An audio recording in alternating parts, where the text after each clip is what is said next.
yourself and the organization that you represent. My name is Dr. Raelene Haugen, and I represent Raesup Educational Consulting.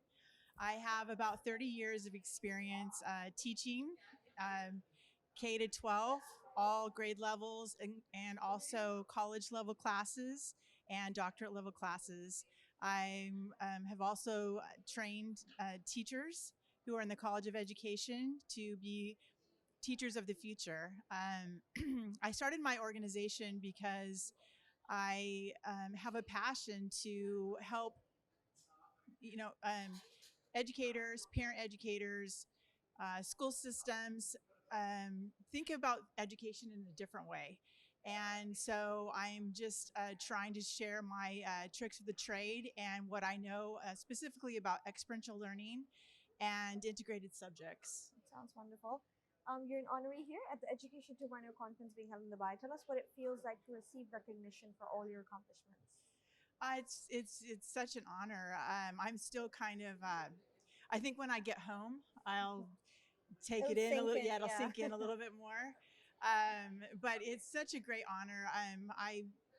What Education 2.0 puts on here is it's just absolutely amazing. The people, what their backgrounds, their experiences are so incredible, and to receive an award in the midst of these people it's a wonderful feeling. So yeah.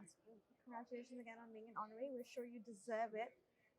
You just mentioned how you like this conference so much. How are you finding the networking and learning so far at Education 2.0? It's just fantastic. The topics that the organizers of Education 2.0 that they've come up with are very relevant, and I really like that. And then I love that the people that are on the panels are so qualified and have such amazing backgrounds. But somehow we're able to bring all of our diversity and similarities together to create this rich viewpoint on one topic. So it's just amazing. And then, the opportunities that we have during lunches and things like that to meet people, it's just incredible. So sounds wonderful. We're so glad you like it, you find it fruitful. I'm sure there's a lot of people watching who are really inspired by it. Give them some words of advice. I would say, never stop. Always be willing to think outside of the box. If you see something that is maybe an issue in whatever realm you're in, especially in education, or if you have an idea that you think might make a difference, go for it. That's what I did. That's how I came up with experiential learning and integrated subjects. I saw something in my class where, I was so bored with just textbooks and worksheets. I myself wanted something better to be able to be invigorated when I taught. And I knew that was going to affect my students. And so I just started implementing it. I figured out a way to do it. And now I'm able to help others see how to do that. So sounds wonderful. As a president of your organization, how do you think you're changing the face of education in a broader spectrum? Those two areas in particular, experiential learning, I'm a big believer that learning is, it has to be whole experience, especially going forward. Innovation is growing exponentially, and we need people in the future that are creative and critical thinkers. And we can't just do that with textbooks. We need to be able to apply what we know. And so as educators, we have to provide those experiences in the classrooms.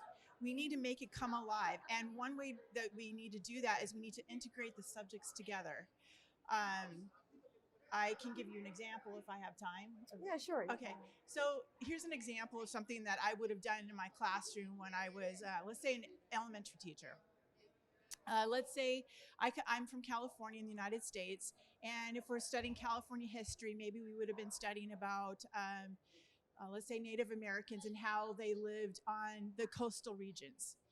Okay, so that's social studies element of it. Okay, now their way of life, how they got their food, how they had their shelter, how they hunted in the oceans, that type of thing. Okay, then we have mix in science, and we talk about canoes back then were made out of the redwood trees that you find in California. What is it about the redwood trees that protected the trees themselves that made it so good to make a canoe out of? How did they get how did they use sew them together with the sinew of the seals? Okay, so now you're tying in science and social studies.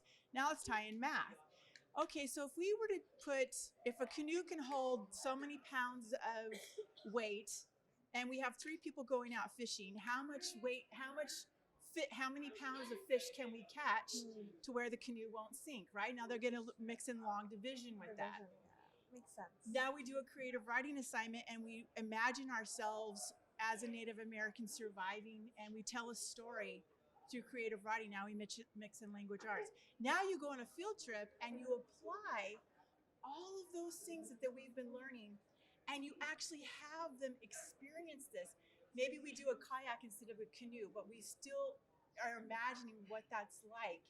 And I've actually done it where I've hired a local Native American woman who was a storyteller who told stories of the Native Americans. And we went out on the coast of the ocean and we listened to her stories. We did rain dances. We made music with the instruments made out of animals. Those kids are never going to forget that. And they were able to apply all that together. So that's the kind of stuff that I do.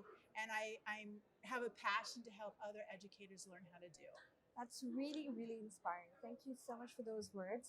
I'm sure there's a lot of people out there that want to collaborate with you, maybe reach you for advice. Where can they do so? Raesupconsulting.com. So it's RAESUPCONSULTING.com. That sounds wonderful. Thank you so much. Congratulations again on being an honoree. We hope you have a splendid evening. Thank you so much. Thank you so much.